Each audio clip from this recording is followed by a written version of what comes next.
Welcome back to Atlas of Finance. And today, we're diving into one of the most misunderstood battles in the entire tech world. Nvidia just delivered one of the strongest earnings reports in its history. Beat revenue, crushed expectations, raised guidance. And yet the stock fell. Meanwhile, Google suddenly began to rise. Not just Google.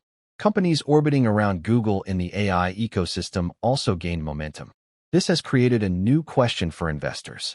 Are Google's TPUs actually threatening Nvidia's GPUs? This isn't clickbait.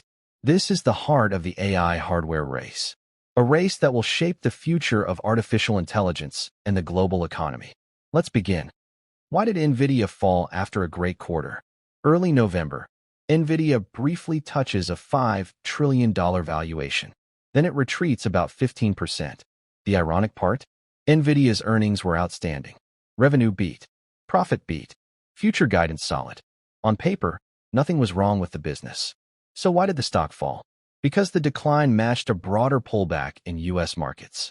But something else happened during that pullback. Google started climbing. That split the market into two clear camps. The two emerging ecosystems, Nvidia versus Google. Look at how the last few months unfolded. The Nvidia, OpenAI complex. Nvidia, Microsoft, Oracle, SoftBank, AMD. Weak performance in October, November. The Google complex. Google, Broadcom, Celestica, Lumentum, TTM. Strong upward trend. For long-term tech investors like us at Atlas of Finance, these moves matter only when they point to deeper technological shifts. And this time they do. GPUs versus TPUs, the real rivalry explained. To unpack the hardware story, let's simplify. GPUs, graphics processing units. The Swiss Army knife of computing. They handle large model training, scientific simulations, robotics, rendering, games, multimodal AI, and much more. GPUs say, I can do almost anything. TPUs, tensor processing units. Google's highly specialized deep learning chips. Less flexible, but extremely fast for specific tasks, especially inference. TPUs say, I don't do everything, but what I do unbelievably well. The shock. Google's Gemini 3 was trained on TPUs. Google dropped a bombshell with Gemini 3. Not only did the model compete with ChatGPT, Grok, Anthropic, and others, it was trained entirely on Google's TPUs, not Nvidia's GPUs. And then came TPU v7, up to 10x faster, more efficient, built for large-scale inference. This ignited a simple narrative among investors. If Google can build top-tier models without Nvidia, maybe Nvidia's dominance is weakening.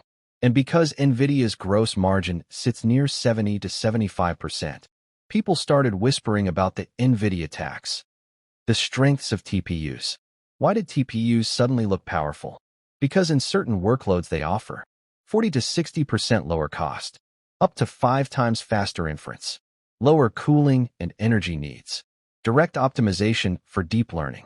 Some developers even say, one TPU pod can replace 8 NVIDIA H100s for less money. If your code is compatible. That last line, if your code is compatible, is the catch. Is NVIDIA dead? No. And here's why. TPUs may dominate some workloads, but NVIDIA has a weapon far more powerful than hardware. CUDA. CUDA is essentially the operating system of modern AI. Thousands of libraries, tools, frameworks, optimizations, a massive developer community, integration into every major cloud provider, AWS, Azure, Google Cloud, all rely heavily on NVIDIA GPUs. Meanwhile, TPUs run only inside Google data centers. Switching to TPUs often requires full code rewrites. Companies don't want dependency risk. And there's another major point. GPUs serve far more industries than LLMs. They power robotics, 3D simulations, game engines, physics engines, scientific research, financial modeling, autonomous drones, multimodal AI. TPUs simply don't cover this entire universe. The future of AI is physical, and NVIDIA knows it. AI is moving from text, video, multimodal, and soon robotics. A Berkeley research experiment explains why. 2 cats watch training videos. One can move and interact with the real world. The other is stuck in a box. Guess which cat learns? The one that acts, not the one that only observes. Real intelligence requires action, not just perception. This leads to embodied AI, which leads to robots. When Nvidia's CEO Jensen Huang stood on stage surrounded by robots and said, "The future is here," he wasn't exaggerating. Google, meanwhile, has no large-scale robotics platform. This shifts long-term advantage back toward Nvidia. So, is this a war? Or something else? This is not a zero-sum war. Imagine the AI chip market is worth $100 billion today. Nvidia owns 90% $90 billion revenue. A few years later, the market becomes $1 trillion.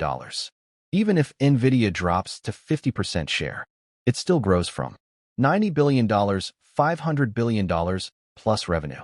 So yes, Google will grow. Nvidia will grow. AMD and new chip makers will grow. Because AI is still at the beginning of an exponential curve. At Atlas of Finance, we look beyond the noise. Our conclusion is simple. TPUs are powerful. GPUs are essential. AI demand will explode across every sector. There is room for multiple winners. The real revolution hasn't even started yet. Because the future lies not just in language models, but in physical AI, robots, and autonomous agents. Google's TPU ecosystem is rising fast. But Nvidia's GPU ecosystem remains unmatched in scale and integration. For long-term investors, the smart strategy is clear. Don't bet on a single direction. Bet on the entire technological wave. Let me know in the comments. Do you believe TPUs will ever truly challenge GPUs? Or will they simply coexist as AI expands? Asterisk asterisk. Stay curious, stay rational. This is Atlas of Finance. See you in the next deep dive.